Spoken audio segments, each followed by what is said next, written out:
चैनी में रो रहे थे, चारों तरफ पत्ते पत्ते से पूछ रहे थे जानकी जी का पता, रोते रोते बड़े बेचैन थे। तो इनको देख करके जितने सहृदय प्राणी थे वो तो बड़े दुखी होते थे, अरे बाबा बेचारे को कितना कष्ट पड़ गया। एक तो घर द्वार छोड़कर जंगल में आए, हाँ, और उसमें भी नारी को चुरा लिया राक्षस से, वो कितने कष्ट में ये। तो इनके कष्ट को देख करके कुछ लोग दुखी होते थे और कुछ लोग हंसी भी उड़ाते थे। तो हंसी उड़ाने में कौन थे? चकवा चकई। उन लोगों ने हंसी उड़ाया, कहा करे बड़ा नारी को प्रेम करने वाले, नारी को श्रृंगार करने वाले, देखो आज पड़ गए फेर में ना, रो रहे हैं, कब रो रहे हैं, हंसी उड़ाया। राम जी ने देखा कि हमारा हंसी उड़ा रहा है, कहा तू हंसी उड़ा रहा है, दूसरे को दुख में देख करके हंसी उड़ाने वाला ठीक नहीं होता है। आज से जाओ तुम दोनों, चकवा और चकई, कभी भी रात को संग नहीं रहोगे,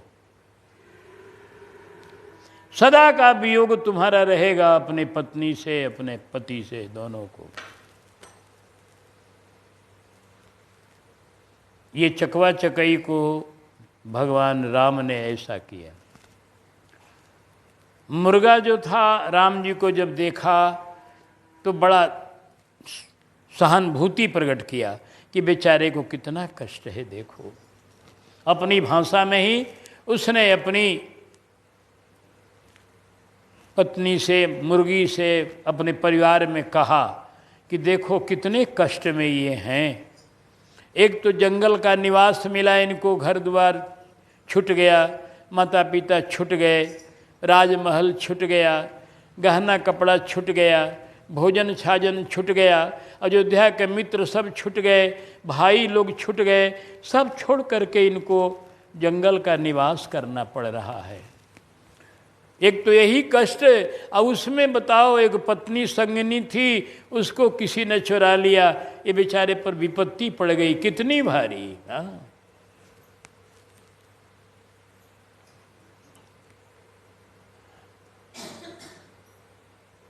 यह जो वचन सुना राम जी ने तो मुर्गे पर बड़ी प्रसन्न हुए, बोले कि दूसरे के दुख में जो सहानुभूति दिखाने वाला है वो अच्छा हृदय का आदमी है। ये जान लीजिए, जो दूसरे को दुख में देकर हंसता है, हंसी उड़ाता है, वो गंदा आदमी है, वो खल है, खल, वो मनुष्य नहीं है, खल है। और जो दूसरे को दुखी देकर दुखी होता है वो संत है। भगवान ने कहा, ऐ पक्षी, आज से तुमको लाल मुकुट होगा, जो मेरे प्रति सहृदयता दिखाने का प्रमाण होगा। और तुम्हें जो लोग मारेंगे, जो लोग तुम्हें मारेंगे, खाएंगे, वो हमारे पक्के दुश्मन होंगे। भगवान ने ऐसा कहा। ये करपात्री जी ने लिखा है, रामायण मीमांसा में है, अपने मन से हम कुछ कहने वाले नहीं हैं। कहीं ग्रंथ से प्रमाण लिए होंगे, इसलिए आप लोग जो खा रहे हैं उन्हें कुछ नहीं कहना है, ईमानदारी झगड़ा लड़ाई कहीं कुछ नहीं करना है। भक्तों को अपनी अपने ग्रंथ का सिद्धांत है, अपने अपने लोगों का सिद्धांत है। जिनके ग्रंथ में, जिनके पंथ में, जिनके अपना मजहब में मुर्गा खाना और ये खाना धर्म माना जाता है, वो अपना जाने बेचारे, उनसे हमको क्या लेना देना है। लेकिन आप हिंदू संस्कृति के हैं अगर, तो आपको सोचना होगा, आप भूल कर भी कभी मुर्गा मुर्गी का सेवन न करेंगे। हाँ, क्योंकि मुर्गा जो है उसका नाम राम पक्षी, करपात्री लिखे, और ग्रंथ हमारे पास नहीं ना, तो आपको बता देते हम। वो बताए कि उसका नाम राम पक्षी, कहने कहाँ की भाषा में है, भारतवर्ष के कहीं के भाषा में उसका नाम राम पक्षी है, और राम पक्षी है, इसलिए उसको कभी भूल कर भी मारना और उसके अंडे का सेवन करना ये किसी भी धार्मिक, खासकर सनातन धर्मी का धर्म नहीं है। यूँ तो जीव हिंसा करना ऐसे ही बढ़िया नहीं है, और मुर्गा तो भगवान का प्रिय है, राम पक्षी है। तो इसीलिए जनकपुर में भी मुर्गे हैं। देखो अरुण शिखा धुनिकान, मुर्गा है तब न बोल रहा है 4 बजे भोर में। तो लेकिन वो मुर्गा खाने के लिए नहीं रखा गया है, वो मुर्गा रखा गया है, पालन किया गया है। एक जैसे चिड़ियाघर में पक्षी है, वो मारने के लिए नहीं है। वहाँ अनेक तरह के जंगली जानवर हैं, उनको रखा जाता है। वो अपना एक देश की शोभा है, एक राज्य की शोभा है। उसी तरह से मुर्गा को जो रखा गया है जनकपुर में, एक राज्य का वो संपत्ति है, एक शोभा है, एक सौंदर्य है। हाँ, और कितना बढ़िया उसका कार्य है कि ठीक वो ब्राह्म मुहूर्त शुरू होने के समय बोलता है मुर्गा।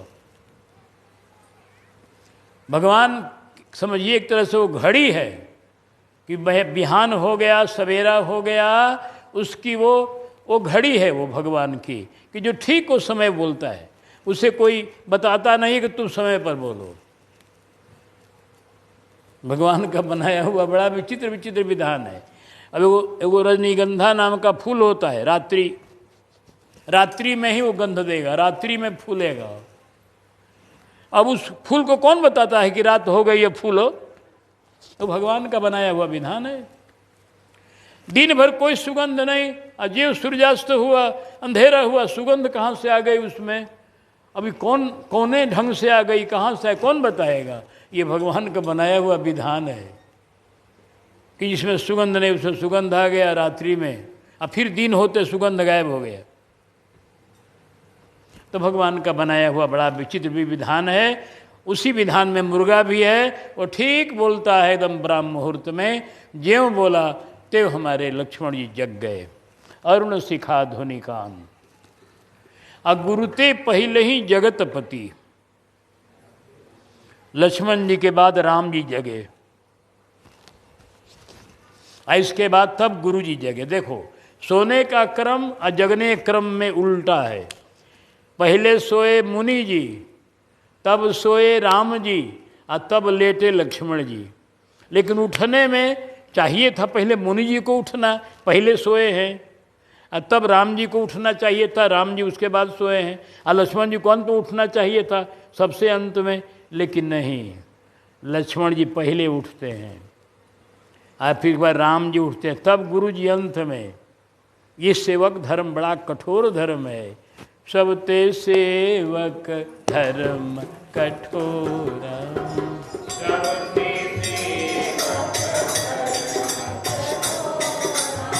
सेवक को पहले उठना ही चाहिए। सेवक पहले उठकर तैयार होगा तब न गुरु जी की सेवा करेगा। भाई गुरु जी की सेवा करनी है, फूल लाना है, क्या करना है, तो सेवक तैयार हो जाएगा तब न।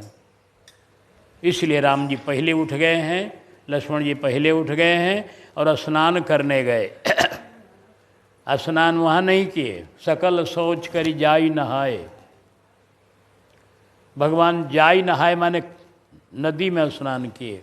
मिथिला में भी कमला, विमला, दुग्धमती नदियाँ अनेकों हैं, तो उन नदियों में स्नान करने गए। कमला के जल में स्नान करके राघव, क्योंकि नियम है, हमारे राम पटल में लिखा हुआ है कि अपने घर में स्नान करने का कोई फल नहीं होता है। कुएं पर स्नान जाके आदमी करता है तो 10 गौदान का फल होता है, और जब किसी नदी में जाके स्नान करता है तो 100 गोदान का फल होता है। आज जब गंगा जी में स्नान करता है तो उसका कोई गिनती नहीं है कितना गोदान का होता है फल। स्नान का ये महत्व बताया गया है कि स्नान घर से हटके नदी तालाब में करेंगे तो उसका ज़्यादा महिमा है। अब लाचारी की बात अलग है। जो लाचार है नहीं जा सकता है नदी तालाब पर, किसी कारणवश नहीं जा सकता है, तो उसकी अलग बात है। लेकिन जो सब जगह जाते हैं, घूमते हैं, रहते हैं, उन्हें तो चाहिए कि नदी में स्नान करें, कुएं पर स्नान करें, ढंग से स्नान। यह राघव का चरित्र शिक्षा दे रहा है। तो राम जी स्नान करने गए, स्नान करके आए, गुरु जी के चरणों में सिर झुकाए। कुछ नित्य नियम राम जी रखते हैं, क्योंकि नित्य निवाही शब्द है। नित्य निवाही का माने कुछ नित्य का उनका पाठ है, कुछ नित्य की उनकी पूजा है राम जी की अपनी। शिव जी का पूजन करते हैं राम जी, तो कुछ अपना पूजा अपना नियम कर लिए, और करने के बाद गुरु जी के चरणों में आकर प्रणाम की, गुरुदेव अब आज्ञा हो मुझे कोई सेवा की। कहा रघुनंदन अभी तो और कोई सेवा की भी आवश्यकता नहीं है, अभी तो हम पूजा करने के लिए अब तैयार हो रहे हैं। अब पूजा के लिए पुष्प और तुलसी दल चाहिए। नृप विदेह की बाटिका, नृप विदेह विदेह की बाटी, भैया जुगल अरे पूजन हित ले आवहूँ, तुलसी सुमन उतार, पूजन हित ले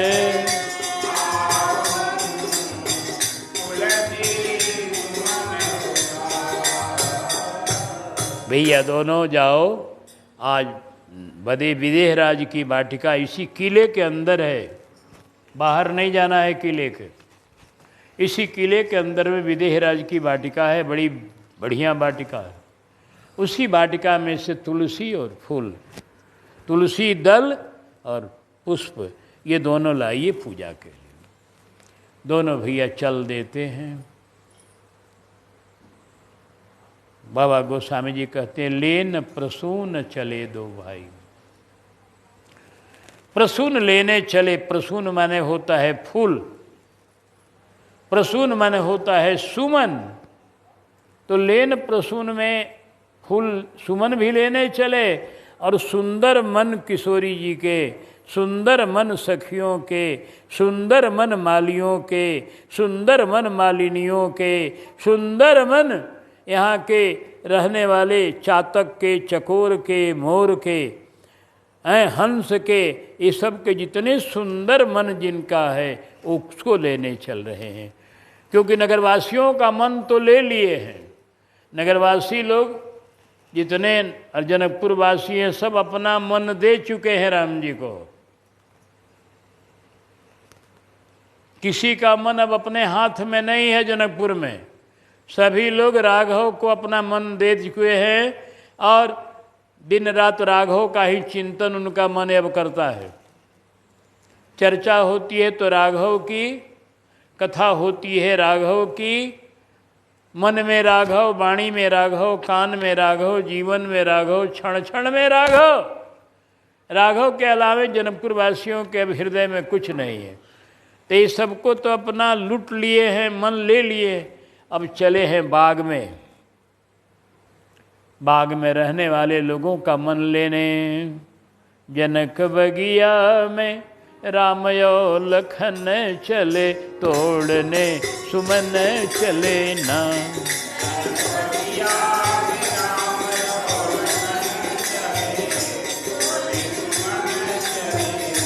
जनक बगिया में राम और लखन चले, तोड़ने सुमन चले ना।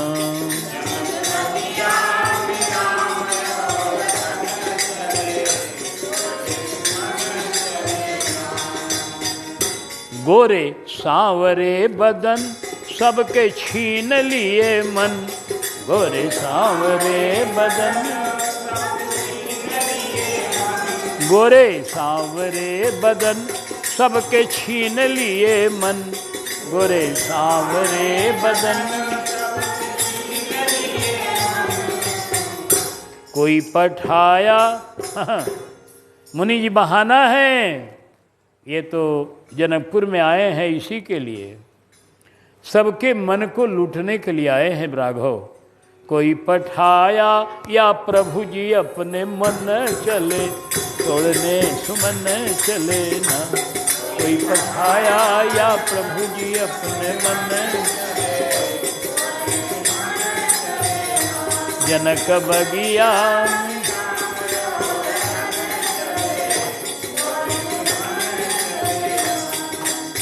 अरे खूब खिली फूलवारी, भौरा गुंजे क्यारी क्यारी।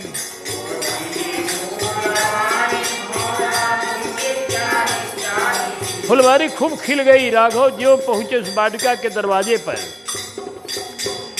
वाटिका के दरवाजे पर जेव गए, जैसे बिजली का बटन दबाते हैं तुरंत घर में प्रकाश हो जाता है, वैसे ही राघव के चरण फुलवारी में जेव पड़े। सारी फुलवारी नवीन पुष्पों से लद गई, नवीन फलों से लद गई, नवीन पत्तों से भर गई। खूब खिली फूलवारी, भंवरा तुझे क्यारी क्यारी। खूब खिली फूलवारी, अरे मंद मंद हो, मंद मंद हो बसंती पवन चले, लेकिन सुमन चले ना। मंद मंद हो बसंती,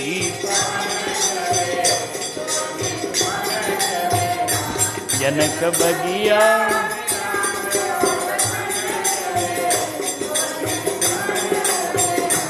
जनक बगिया,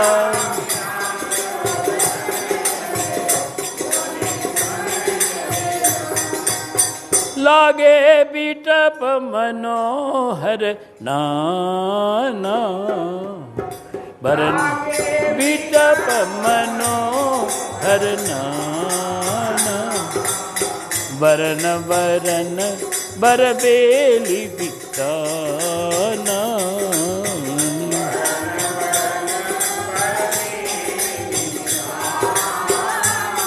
हाँ नव पल्लव,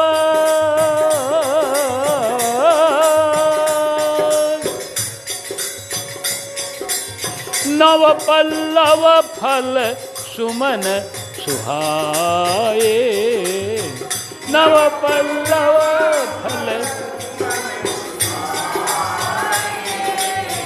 निज संपत्ति सुररूख लजाए। निज संपत्ति सुर,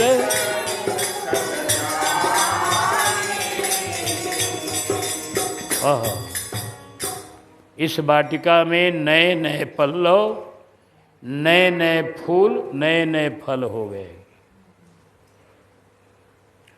वाटिका एकदम बिल्कुल ऐसी फूल गई कि लग रहा है सिर्फ वाटिका में फूल ही फूल हो। इतने फल लद गए कि सारे वृक्ष नीचे झुक गए फलों के भार से। इतने पल्लव हो गए कि सारा लग रहा है ये वाटिका ने नए नए वस्त्र धारण कर लिए हों, एकदम सज करके तैयार। राघव आगे बढ़ते हुए चले जा रहे हैं। खूबी की बात है कि इस वाटिका में यह कि वाटिका के दरवाजे पर राम जी को कोई रोका नहीं। और दूसरी खूबी की बात यह है कि राघव वाटिका में प्रवेश करने के बाद भी एक भी फूल तोड़े नहीं। नहीं तो आजकल हैं देखते हैं फुलवारी लगा दीजिए, अतनी बाहर हो आपके हाथे के, फिर देखिए लोगों का तमाशा। 4 बजे भोर हुआ, 5 बजे आप अभी तनी अपने भीतर है, तब तक अब फुलवा आपका गायब कब। हाँ, ये नहीं सोचता आदमी कि जिस बेचारे ने फूल की सेवा की है, जिसने फूल को उगाया है, जिसने इतना परिश्रम करके इस फूल को संवारा है, उससे जरा पूछ तो ले, कहाँ भैया 2 फूल तोड़ेंगे ठाकुर जी के लिए। ना, मौका मिला झट से नोच लिए।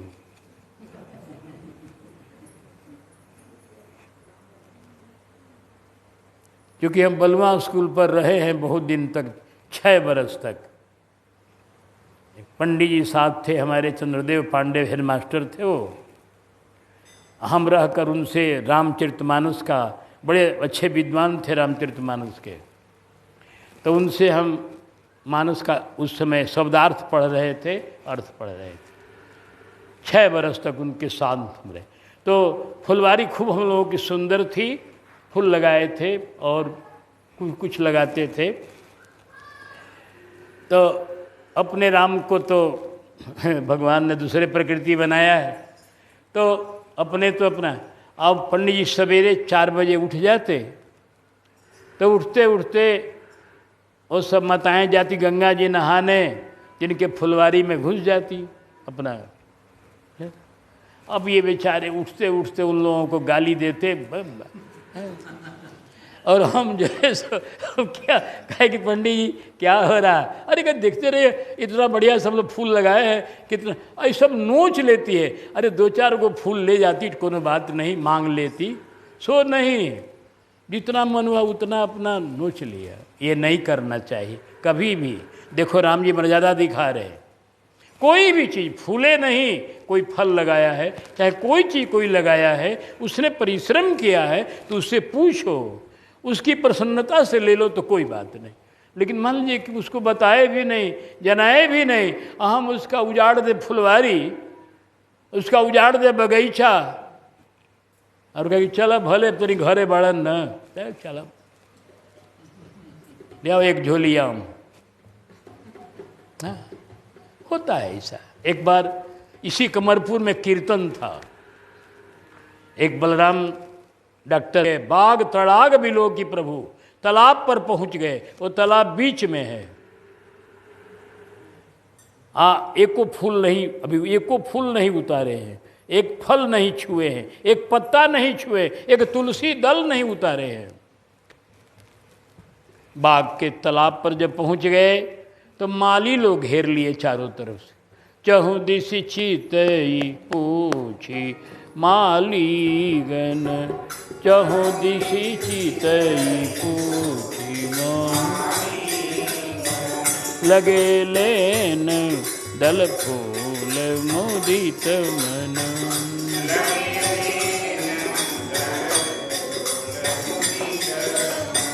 चारों तरफ से मालियों का समाज है। एक मालिन दौड़ी हुई आई, हाँ जी, देखा राम लक्ष्मण को। उस मालिन ने कहा, अपने पति से कहा, जी ये तो वही मालूम होते हैं। कौन? जिनको आज मैंने सपने में देखा। सपने में तूने देखा? हाँ, आज सपने में देखा।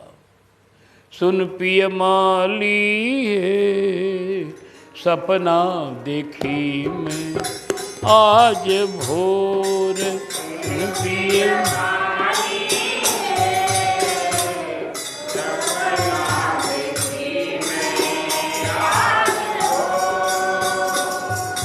थी मैं बिचरती बाग, जागे हमारो भाग। थी मैं बिचरती बाग, जागे हमारे भाग। आए छवि साली द्वय, राजकुंवर चीत चोर। आए छविशाली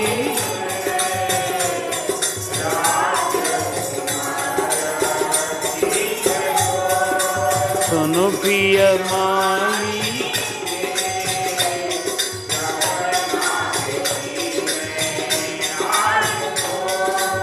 हाँ, आँखिया जब ही जूटी, अति सुख लूटी।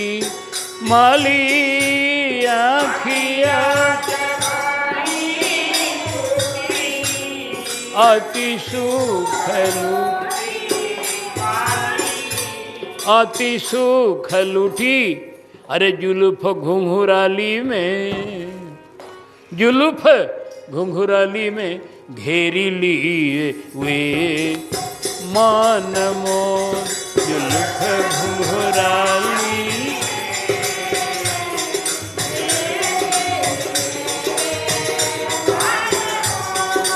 सुन पिया माली है सब।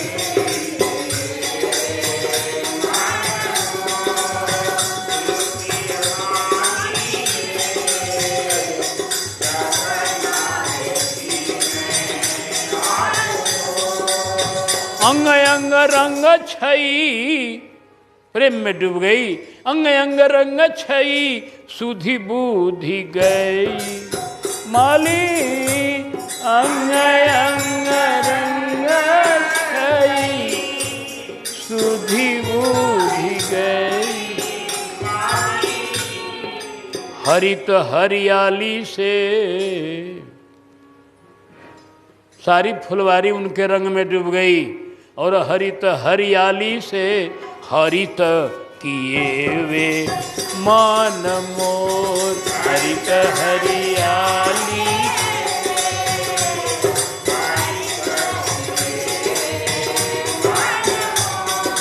सुनो पिय माली सपना देखिए आज।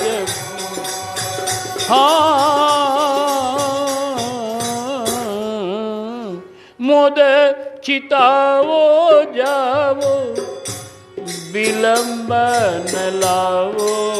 माली मोद चितावो जावो, विलंब न लावो।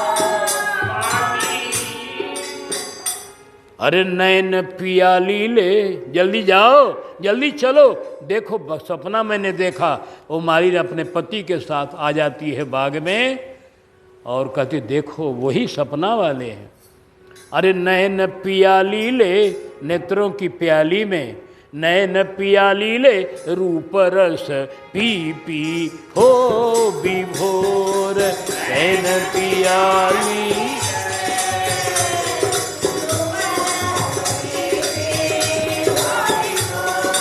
सुनो पिया माली है सपना देखी आज भोर।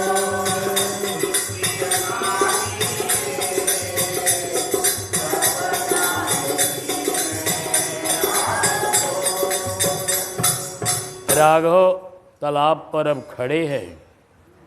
राम लक्ष्मण बाग तड़ाग बिलो की प्रभु, हर से बंधु समेत। परम रम्य आराम में यह जो राम ही सुख देत।